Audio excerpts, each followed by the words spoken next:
بسم اللہ الرحمن الرحیم۔ آداب عرض اس کے اردو نیوز میں آپ کا خیر مقدم۔ بھارت نے فلسطین کے لیے انسانی امداد بھیجا، ادویات، خیمے اور سلپنگ بیگز وغیرہ شامل۔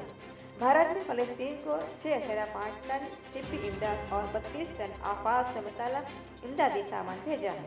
یہ امداد بھارتی فضائیہ کے ایک C-17 طیارے میں مصر کے العریش ہوائی اڈے پر پہنچائی گئی۔ اس مواد میں ضروری ادویات، جراحی کی اشیاء، خیمے، سلیپنگ بیگز اور پانی صاف کرنے کی گولیاں شامل ہیں۔ بھارت اقوام متحدہ کے ریلیف اینڈ ورکس ایجنسی میں تعاون کے ذریعے فلسطین کی مدد کرتا رہا ہے۔ حزب اللہ جنگ میں شامل ہوا تو تباہ کن ہوں گے نتائج، نتن یاہو نے دھمکی دی۔ اسرائیلی وزیر اعظم بنیامین نتن یاہو نے حزب اللہ کو وارننگ جاری کرتے ہوئے اسرائیل کے ساتھ دوسرا جنگی محاذ کھولنے سے خبردار کیا ہے۔ انہوں نے کہا ہے کہ اس طرح کا اقدام سے اسرائیل کی جانب سے غیر معمولی شدت کے جوابی حملے میں شروع ہوں گے، جس سے لبنان کے لیے تباہ کن نتائج برآمد ہوں گے۔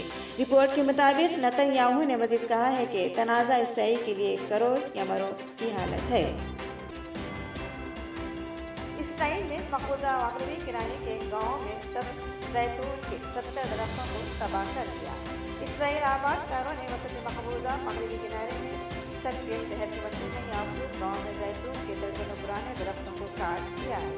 رپورٹ کے مطابق یاسور ڈویلپمنٹ کونسل کے سربراہ صالح یاسین نے بتایا کہ درجنوں آباد کاروں نے زیتون کے تقریباً 70 درختوں کو تباہ کر دیا۔